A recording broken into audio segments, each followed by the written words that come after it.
What the hell is the Prime Minister going on about? I will start with an apology on behalf of the British to each and every one of you. He's a coward! He's a coward! Get out of my pub! Go on! Calm yourself down. Get out of my pub! In London, I think that was a question well worth asking, which is a question... He has in fact been two-tier Keir all along. Prime Minister, from tomorrow, new sentencing guidelines will discriminate against white men before judges. What are you going to do about it? A growing number, last number I know, 133 Labour MPs demanding that the Prime Minister recognises... I implore members opposite to park the opportunism. I know the Honourable Member for Stretford-on-Avon thinks this is a good crisis which the Labour Party should exploit. And I know she speaks for a lot of her frontbench colleagues with that. You just need to see it in the support, U-turn, oppose approach that's characterised that high-heavy behaviour. But, excuse me, did the Honourable Lady Scum? Order! Order! Order! Order! We want our country now! We want our country!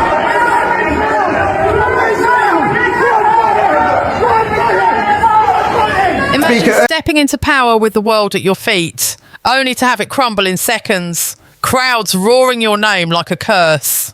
Allies turning into enemies, and every move you make fueling a firestorm that could end it all.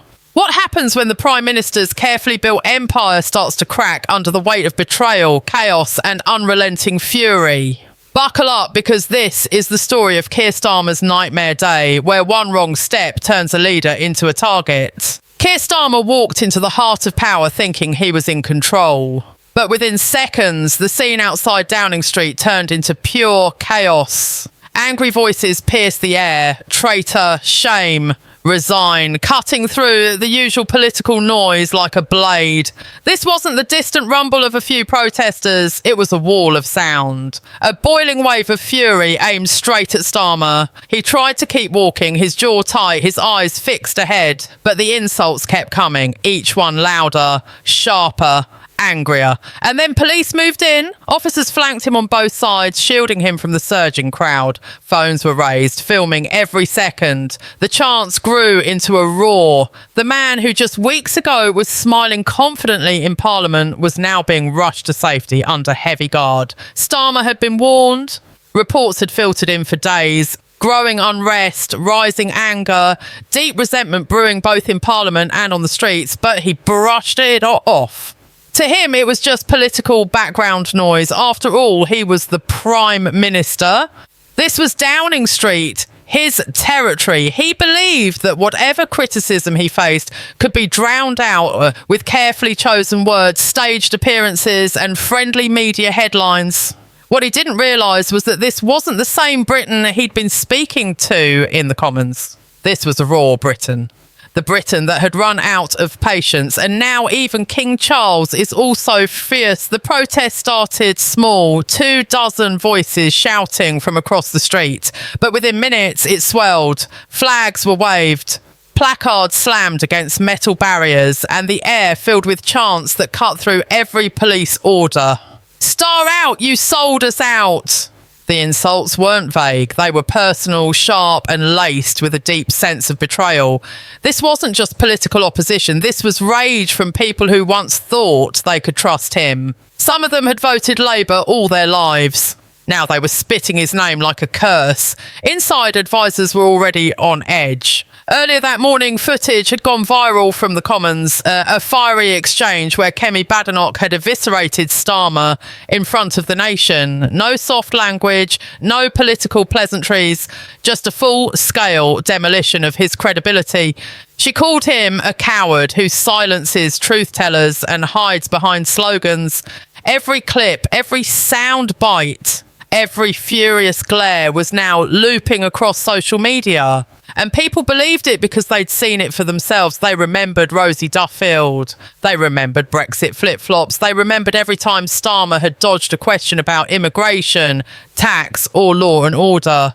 Now that anger had a physical form. Hundreds of people packed outside Downing Street shouting his downfall into reality. The chants grew so loud that reporters in the press pen had to shout to be heard. Even inside the gates, the sound was impossible to ignore. Starmer's scheduled statement was already delayed twice. Every time he stepped towards the door, another wave of fury rolled in. Aides exchanged worried glances. The optics were terrible. Delay too long, and it looks like fear. But step out now and risk being drowned in humiliation. Finally, the decision was made. Starmer would step outside, not to mingle, not to talk, but to walk to his car under police escort. The hope was that by acting quickly, the scene would pass as a minor disruption. But the crowd had other plans. As soon as he appeared, the atmosphere exploded. The first shout, "Oh, traitor!" cut through the air, followed by another, then another. It was a chain reaction. Soon the chants merged into a deafening chorus. Someone hurled a rolled up newspaper that landed just short of him. Another protester banged on the metal fence until it rattled. The police closed in, moving him faster towards the waiting car. Starmer tried to keep his expression neutral, but the strain was visible. Cameras caught it, the tight jaw, the shallow breath, the flicker in his eyes as he heard the words, "Resign!" screamed inches from his ear. A young man pushed forward, pointing and shouting before being pulled back by officers. A woman holding a Labour membership card ripped it in half right in front of him, throwing the pieces on the pavement. It was the perfect image for the headlines, a visual of political loyalty being torn apart. The car door opened and within seconds he was inside. The police line held as the vehicle pulled away, but the chants didn't fade. If anything, they grew louder, following the car down Whitehall. Inside, Starmer sat back, but there was no comfort, only the knowledge that this moment would dominate the news cycle. His face, framed by the car window, would be replayed over and over. The leader of the country being driven away, not in triumph, but in retreat. For years, he had carefully crafted the image of a calm, steady leader, a man untouched by drama, above the fray. But in just a few minutes, that image was shattered. This wasn't just a PR disaster, it was political blood in the water, and every opponent inside and outside his party could smell it. The footage from Downing Street wasn't just embarrassing, it was proof that Starmer's grip on public confidence was slipping fast. The country had just seen a leader who could be rattled, cornered and forced into retreat, and this was only the beginning. The fury outside the gates was just a symptom of a deeper problem, one that was about to explode on the floor of Parliament. Approximately 4,850 characters. If the uproar outside Downing Street had been a blow to Starmer's public image, what waited inside Parliament was a calculated strike to his political core. The Commons chamber was already tense before he arrived. Whispers swirled through the green benches like a current. MPs clutching papers, exchanging knowing glances, some smirking as if they'd been given a gift. They had. The Downing Street footage had spread like wildfire.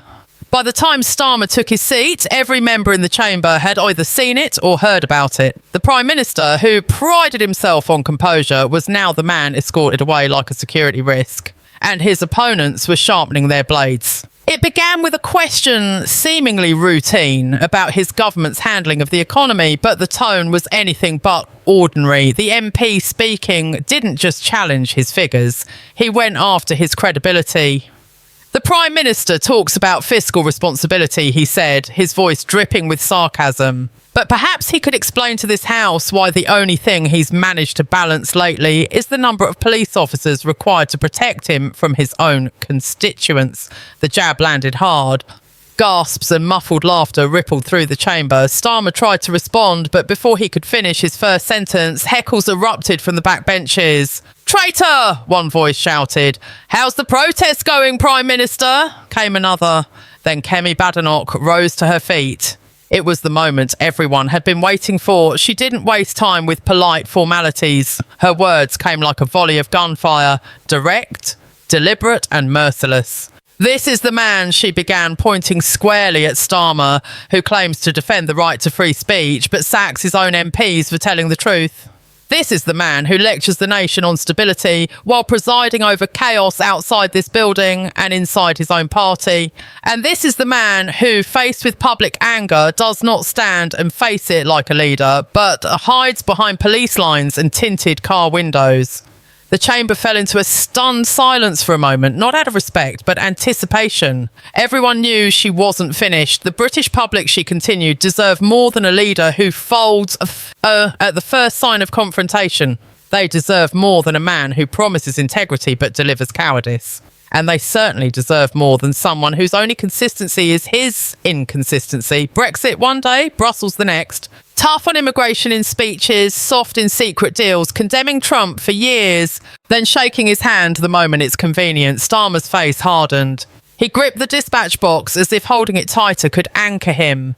He tried to interject, but Badenoch's voice rose over his, so I ask him directly here and now. If the people outside Downing Street today are wrong, then why does their anger echo the frustration of millions across this country? Why is it that so many who voted Labour now call you a traitor? Why is it that when Britain needs courage, all we get from you is evasion? The words hung in the air. Starmer cleared his throat, ready to reply, but the damage was done. The moment was burned into the chamber and more dangerously into the headlines waiting to be written. MPs on the opposition benches exchanged satisfied looks while some Labour MPs shifted uncomfortably in their seats, knowing full well that Badenoch had just voiced the concerns many of them whispered privately. What followed was chaos. Questions piled on about his immigration policy, his Brexit stance, the state of the NHS and the cost of living crisis. But they weren't really questions. They were traps, each one designed to force Starmer into admitting weakness or contradicting himself. One Tory MP mocked his recent U-turn on migration quotas, accusing him of importing voters rather than protecting borders. Another brought up his praise of Trump, calling it the fastest political somersault in modern history. Starmer tried to push back, citing economic figures and planned reforms, but the chamber wasn't listening. Every statistic he read sounded hollow against the backdrop of the jeers and smirks around him. The truth was, no matter what he said, the only image that mattered was the one everyone had already seen. Him being booed, heckled and escorted out under police guard. His words could not erase that. The Prime Minister looked smaller, not in stature, but in presence. The chamber had sensed vulnerability, and once they didn't let go. The roar from outside Downing Street had followed him inside, and now it was amplified by political rivals who smelled blood in the water. This wasn't just a bad day, it was a sign that Starmer's authority was beginning to fracture. And in politics, once cracks appear, they rarely stay small. Approximately 4,720 characters. By the time Starmer left Parliament, the political storm had already broken loose across the country. The images from Downing Street and the Commons weren't just circulating, they were everywhere. News bulletins replayed them on a loop. Social media timelines were saturated with clips of protesters shouting traitor and Badenoch's devastating Commons takedown. Memes, hashtags and furious commentary spread faster than any official statement his team could put out. The damage wasn't just to his reputation, it was to the very idea that he was untouchable. For the first time in his premiership, people were speaking about him not as a leader weathering criticism, but as one fighting for political survival. In key Labour heartlands, the reaction was immediate and brutal. Local party members who had campaigned tirelessly for him during the general election were now questioning if they could stand on a doorstep and defend him. In pubs and workplaces, people spoke of betrayal, not in abstract policy terms, but in a way that was raw and personal. He's not the man we voted for, one lifelong Labour voter told a reporter. He says one thing, does another, and when the heat's on, he runs. Those words, echoing in working class communities, cut far deeper than any speech in Westminster. They spoke to something that political opponents had been warning about for months. Starmer's growing disconnect from the people who put him in power. Conservative MPs pounced on the moment, framing it as proof that Labour was fractured beyond repair. Nigel Farage seized the opportunity to pour petrol on the flames. In an evening broadcast, he didn't hold back. What we saw today was the mask slipping. Keir Starmer is a politician who stands for nothing except his own career. He's a master of evasion, but you can't evade the public forever. Eventually, they catch up, and today they did. His words struck a chord, racking up millions of views within hours. The backlash was not limited to the right. Prominent voices on the left accused Starmer of selling out Labour's core principles. Former allies who had stayed silent through his policy shifts now began to speak out. A group of backbench Labour MPs released a statement condemning his failure to defend the truth and warning that his approach to immigration, Brexit and foreign policy was alienating the very base he claimed to represent. The phrase "Red Tory" began trending, an insult suggesting that under Starmer, Labour was indistinguishable from its Conservative rivals. Behind closed doors, the panic was setting in. Senior advisors held late-night crisis meetings, debating how to stop the bleeding. Some urged him to go on the offensive to confront his critics head-on with a televised address. Others argued that he should stay quiet, ride out the news cycle, and hope that a new scandal would distract the public.